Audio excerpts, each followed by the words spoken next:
So this person can go and buy themselves $100 pairs of shoes, but can't be bothered to get a card for you for your birthday.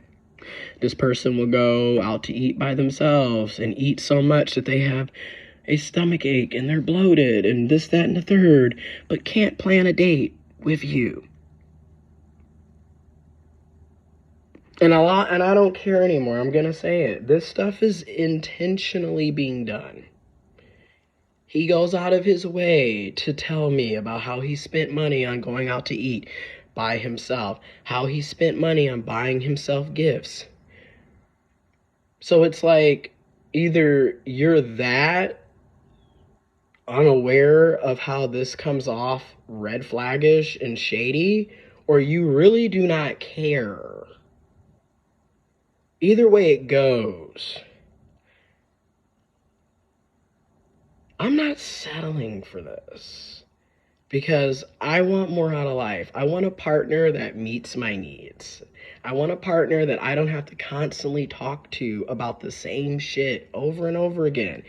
At damn near 36, you should be comprehending, making changes, and doing better 3 years later. So this is why I'm saying, yeah, you can like a person, you can love a person, but that doesn't mean that that's your person. I'm just going to be real. It doesn't mean that that's the person you should be settling down with and putting all your eggs in one basket with. It doesn't mean that it's even a mutual, right? Because you can have all of these feelings and they don't have any of them. Meanwhile, there are other people out here that already plan dates that you could be talking to, already reciprocate effort and energy, already are romantic, already, you know what I'm saying? You don't have to be settling for less just because you like somebody, is my whole fucking point. Because liking somebody doesn't necessarily mean that that's the right person for you. And as a lot of us have seen, a lot of the people that we like are not compatible with us.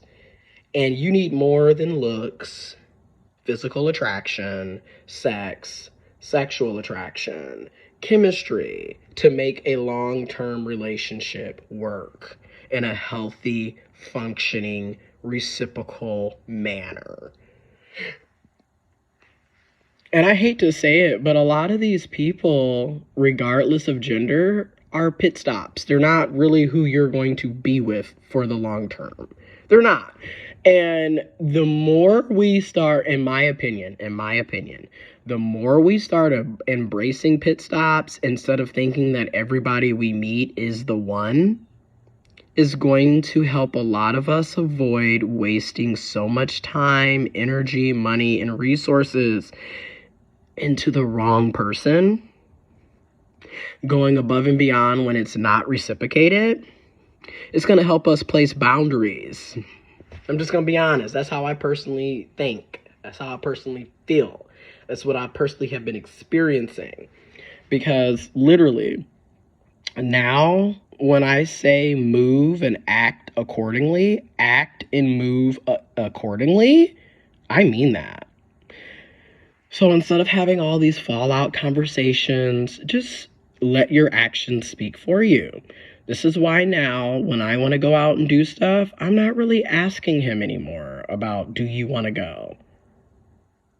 Because you don't ask me about going anywhere. You get up and you go and do things that you want to do. So I'm going to be doing the same thing with people that already naturally include me. And what's also funny about cis males is how they will be passive aggressive and like jealous of you having relationships outside of them. Meanwhile, you are never the center of their universe. So why in the hell should I be making you the center of mine? Also, you can't get upset at me going out to have fun with people when you never include me when you go out and have fun with people. Watching their double standards and hypocrisy up front is what is so hilarious.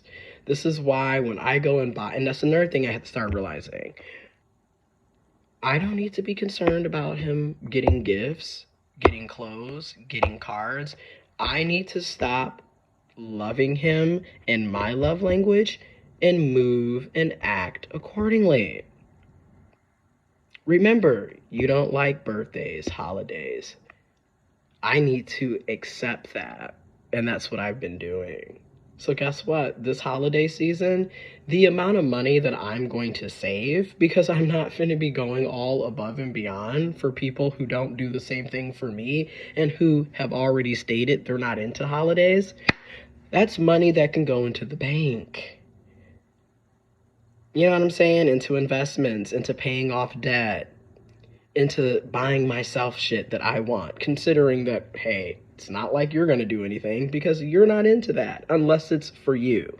So, again, a lot of this is on us controlling our behaviors, our feelings, and I'm not saying you can't have emotions. I'm not saying to cover how you feel. But I am saying a lot of the crashing out that a lot of us do when we're dealing with romantic situations or dealing with cisgender males, it's unnecessary. It really is. It's just, you really just have to start looking at people for who they are and what they're showing you today instead of hoping and wishing things are going to improve. Because here I am 3 years later, on and off, and he's doing the same shit that he was doing when I met him. Is he a horrible person? No. Do I like him? Do I care about him? Do I love him? Yes. But am I stupid and naive to think that this is the final relationship or the final person I'm going to talk to? No. The days of being stupid and just going along with shit to go along with shit is no longer my testimony.